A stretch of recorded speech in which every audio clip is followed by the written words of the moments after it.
I don't know if it's too early to say that I was right. I don't even know how many of you fully agree with me that I was right, because I don't think you agree with me, because you keep trying to take a problem and make it better by doing more of the problem. But I stood alone for decades, Ryan, decades, explaining to people that the college football playoff was never going to be a good idea. Okay. My argument for why it was never going to be a good idea largely hinged on the fact that there was never going to be a good way to come up with a national champion in college football, because the point of this was never to name a national championship. Okay. The reason that college sports generally, but really college football more than anything else exists, is one reason and one reason only: vibes. That's it. It's fun. It's a good time. Makes people feel good. But most importantly, this game began when everything was regional, right? Everything was really about what was going on in your own backyard. And I have always contended that this game is at its best and at its most enjoyable when it is its most regional. Now, is it logical to have a system where you determine a champion by having a bunch of people around the corner, around the country vote?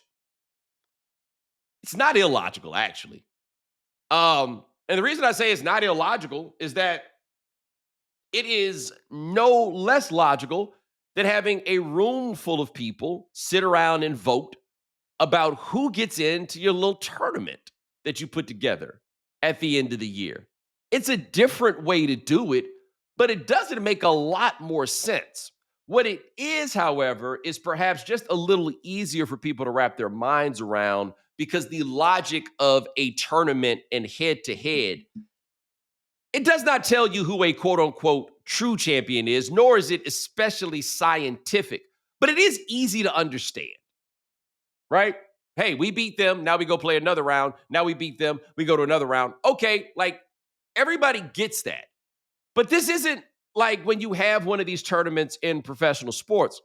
And a big part of the reason why it's different when it runs in professional sports is the leagues are small enough and partitioned into divisions and conferences in such a way that all the teams play a reasonably similar set of games. And since they play a reasonably similar set of games, their records are close enough to being comparable that I can say you are 11-2, you are 10-1. You should be ahead of that other person because you are 11-2 and that team is 10-1, right? And then if you wind up in a situation where they have the same record and they played head to head, and you can determine the winner, and you can use that as a tiebreaker, because tiebreakers are always going to be, to a degree, some bit of arbitrary anyway. But you can just go ahead and do that. But the key to all of that was we were working with manageable sets of information that make it very easy to make decisions. There was always a bit of an understanding in college sports that you were not going to be working, at least in a national context, with manageable sets of information.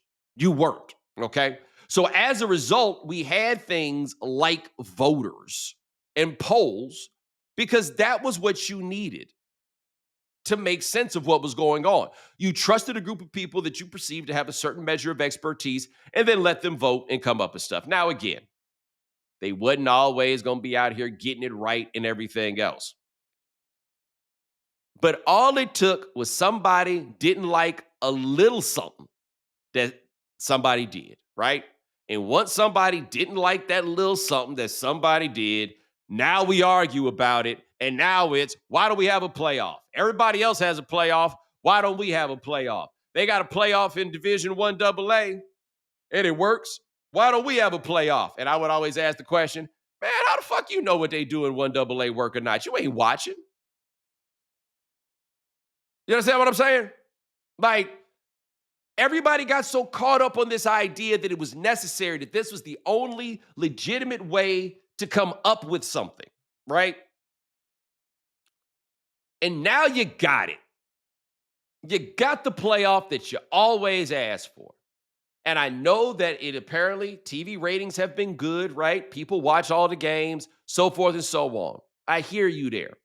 I'm just asking you, what has this made better? And I want you to think about something right fast, because I don't know how many people I've seen talk about this. I've talked about this in this context. And Ryan, you read these things a little bit more than I do, right? So you feel free to let me know if I'm wrong about this. And I think I told you, man, this by you a little bit, but even still, I contend that in a different era, even though that game was number one versus number two, I contend Indiana, who, by the way, looks like Indiana when they are playing against Ohio State.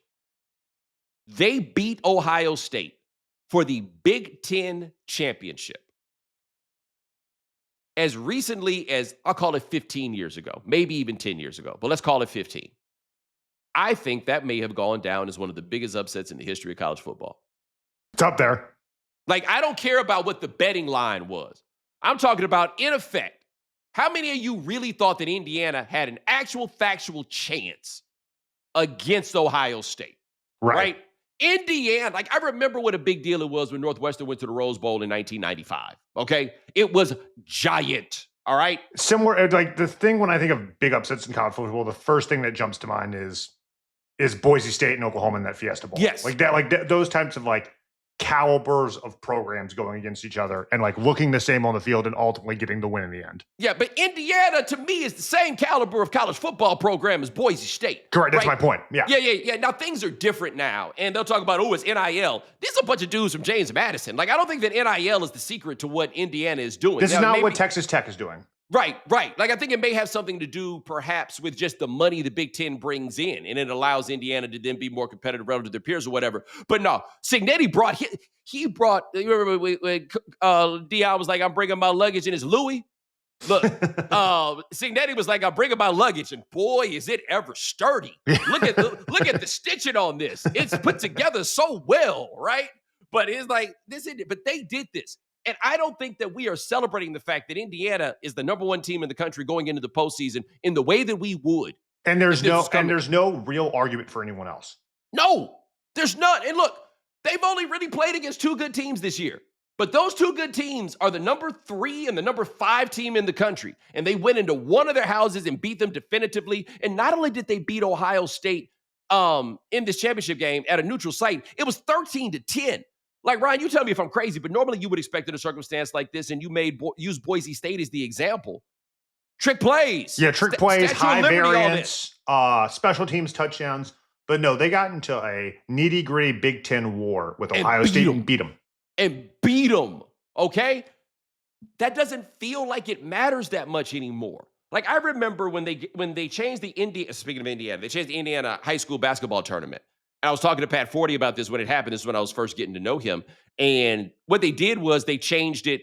The Indiana State High School Tournament, if you've seen Hoosiers, it used to just be one state champion for all the high schools in Indiana. And then they broke it down like it is in most states. And they have, I don't know how they call it, but 5A, 4A, 3A, 2A, up and down the line or whatever. And 40 told me at the time, because I was like, oh, more kids get to be champions. He's like, no, man, they're messing with perfection. And what happens is, in the absence of all these different champions by gradation, everybody was playing for something different. Everybody had different stakes. And so for the little schools, if you win one game, it was like winning state. If you did this, and everything else, but it allowed everybody else to come up with what was important to them. And I think in large part, that's what college football had always been. Is we've got these different levels. Going to the Gator Bowl means something for different schools. Kansas went to the Orange Bowl one time. You know what I mean? That was a big enough thing. Like, the ability to get to all these different places. This was what it was. This was cool. But we just needed a national champion, when the only winner from a true national champion or nationalizing the consumption of college sports, the only winners are television networks. ESPN in particular. Hold that thought. Okay?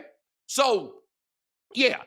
I think the Indiana example to me points out how we kind of messed up something just because it didn't make sense, even though it was a lot of fun.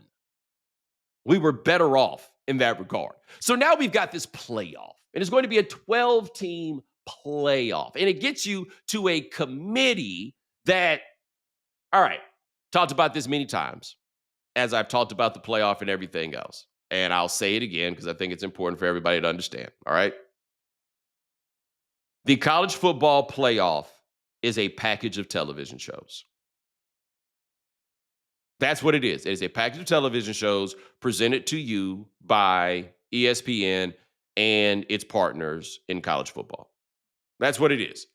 They have weeks and weeks and weeks of college football ranking shows because those are television shows, and they take those television shows and then they go sell advertising against those television shows. And every week they put out their ratings, and then the next day you could turn on ESPN and you can watch their television shows, as I do, and there will be people arguing about the rankings. So it is a television show that then begets more television, because we will now talk about this on all of the other television shows. But the purpose of those rankings, and this is very important as it goes along, is not really to keep you posted on the progress of the teams or to give you any real insight or understanding into what who is actually going to be in the college football playoff at the end. No, sir. The purpose of those shows are to be shows and to be television shows. The logic that they used at any point during the process has no tie to what will happen in the end. It has none whatsoever. Now, I want to say this to that committee. You have a borderline impossible job that you are being expected to do. It is very, very difficult. We know this and we understand this. Okay. However, and look, you could have gone either way on this decision. You can't explain to me how it is that Notre Dame and Miami, it was Notre Dame ahead of Miami, and then neither one of them played a game, and then it was Miami over Notre Dame. Unless you're doing a WWE style work. Right. I don't. And by the way, they weren't doing this for cynical reasons, because the cynical move is always to put Notre Dame in. Right. So the argument that people have made is that if there was somebody between Notre Dame and Miami, like it was BYU. You're right. And so if BYU was in between them, then okay. But then once you put them right next to each other, then that meant you had to that doesn't make any sense. Like if you took geometry in high school, you couldn't write that proof, right? Like you can't, it doesn't work. There's no logic under which this makes sense. Now, the Miami fan argument was, we beat them head to head. You beat them by 3 points at home in the first game of the season. That's a wash, right? Now, if you just think that this is wrestling or boxing and you want a king of the hill contest, this is where we get into head-to-head is easy to understand. But if you think about it past the top level, it gets to be a little, right? I don't know. Like, put it like this. We always say that a 3-point spread in favor of the home team is a pick 'em. Right. You see what I mean? Yeah. Like this was a pick 'em. But I ain't gonna spend this much time arguing about who's number 12. It just doesn't really make any sense. But where they messed themselves up, to me, and why this job for the committee is so difficult, and I'm not the first person to bring this up, obviously, it's the conferences are just so big that there is no ability to compare records from team to team, right? Everybody plays all these different people. This is how you wind up with Duke being the ACC champion, because Duke wins a tiebreaker where they're a 5-loss team. They're tied with Miami. They're tied with Georgia Tech. They're tied, but somehow, whatever the tiebreaker came down to, it went there. Because remember when people were like, well, what's the point of having divisions? The point of having divisions is so you have a common set of information that then allows you to decide these two teams in your championship. You won this bracket. You won that. Okay, cool. We then go from there. Otherwise, this is what you end up with. Or you end up with Ohio State and Indiana, neither of whom really had to play anybody all year long. Although Ohio State had the Texas game and the Oregon, at least they scheduled it. But It's all haywire. None of it makes any sense logically in trying to put it together. And what are we going to get out of this as a result? If it's anything like last year, you're going to get first-round playoff games that are terrible to watch because the home teams are going to kick the teeth in of the teams that they play against. Oregon at home against James Madison. They are going to stomp them boys out. Ole Miss, and by the way, what a press conference, Pete Golding. Ole Miss and Tulane. Ryan, I feel pretty confident. Ole Miss is probably going to stomp them out. Yes. What is it? Miami and Texas A&M. And Texas A&M. I think Texas A&M is going to blow their doors off. Yes. Like I just don't think they're boy. I don't think they're ready for Marcel Reed. No. Yeah. And you want to talk about a coaching advantage? Yes. Elko versus Mario Cristobal. Especially in game once the rosters are set. Yeah, that's kind of like Bobby Knight looking at Dale Brown and being like, oh, we're good. We'll be fine. Don't you worry about that. And then what's the other one? Oklahoma, Alabama. Well, that's good for business. Would you like me to read the text from my Alabama fan? Sure would. Friend, and just so you know, he's black. Win or go home game for the board. Can't lose the Venables three times in a row. Yeah. That's it. And that game's in Norman. I guess that one has the chance to be a good one. For sure. That's it. But otherwise, these aren't going to be competitive games, man. Like, that's what you got out of this. You had more fun when it was a wide range of bowls. You had more fun when they figured out 1 versus 2 setups, and then everybody figured something else out to play for. But like this, everybody's got the chance to, like, Ole Miss has a chance to play for a title. No, they don't. They ain't playing for no fucking title. James Madison ain't playing for no title. Tulane ain't playing for no title. Miami ain't playing for no title. Let me tell you who's playing for a title. By the way, Ryan, is Indiana playing for a title? I guess so. I think so. But Georgia. Playing for a title. They're playing for a title. Ohio State playing for a title. They're playing for a title. Oregon. Texas Tech, maybe. Yeah, Oregon. Although, you know what? If Oregon's playing for a title, then Indiana's playing for a title. That's fair. But either way it goes, that's what we got. Yeah. We got 4 teams playing for a title. And if you liked having a playoff, you know what we just had very recently? A 4-team playoff that might have satisfied exactly what you were looking for. Instead, you got all of this.